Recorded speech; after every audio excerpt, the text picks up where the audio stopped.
The book of the prophet Obadiah. This is the shortest book in the whole Old Testament. It's a mere 21 verses. And at first glance, it does not look very promising. It's a series of divine judgment poems against the ancient people of Edom, which was a nation that neighbored Israel on the other side of the Dead Sea. However, there is way more going on here. So, first, here's the backstory. The people of Edom were unique because they had a shared ancestry with the Israelites. They both belonged to the family of Abraham, who, with Sarah, had their son Isaac, who, with his wife Rebekah, had two sons, Jacob and Esau. Now, the book of Genesis told us the story of these two brothers, and to say the very least, they had a tense relationship.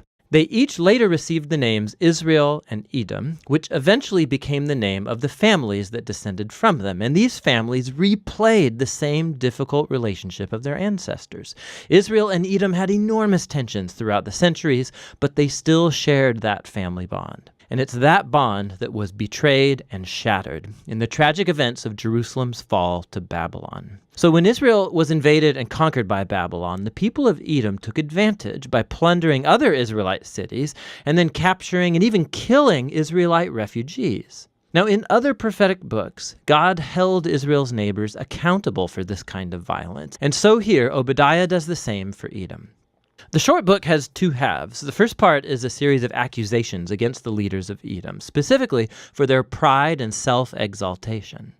Literally, as they lived up high in the desert rocks, but also metaphorically, they truly believed they were superior to the Israelites. And it's that pride that led the Edomites to not just stand idly by when Babylon came to destroy Jerusalem, but actually to participate in the destruction. And so God says through Obadiah that Edom will be brought down from their height and destroyed. As they have done to Israel, so it will be done to them.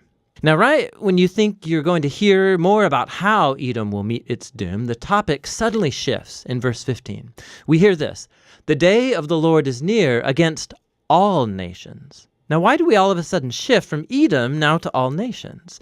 This first is a hinge piece, and it links the first half of the book to the second half, where Obadiah announces the day of the Lord, but not only for Edom. He widens his focus to include all nations. And Obadiah says that all prideful nations that act like Edom will face God's justice in the same way.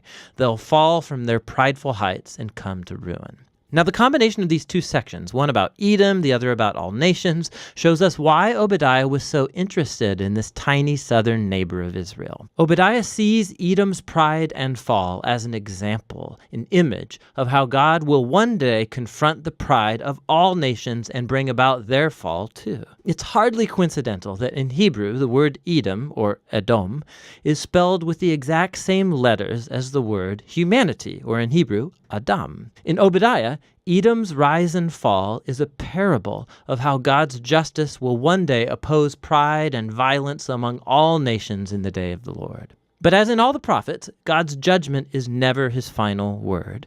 Specifically, remember the conclusion of the two books that came right before Obadiah, Joel and Amos. Joel had painted a picture of what will happen after the day of the Lord against all nations. He said that God would perform a new act of salvation in Jerusalem, and that all who humbled themselves and called upon him would be delivered. And in the conclusion of Amos, he said that after the day of the Lord has judged Israel's evil, God would raise up the house of David and build a new kingdom for Israel that would include Edom and all the nations called by my name. And so the book of Obadiah has been placed right after Joel and then Amos to expand on these very promises about the hope of God's kingdom over all of the nations. And so the book concludes with a very hopeful future. God says he's going to restore his kingdom over the new Jerusalem, that he'll repopulate it with a faithful remnant. And then from there, God's kingdom will expand to include all the territory and nations around Israel.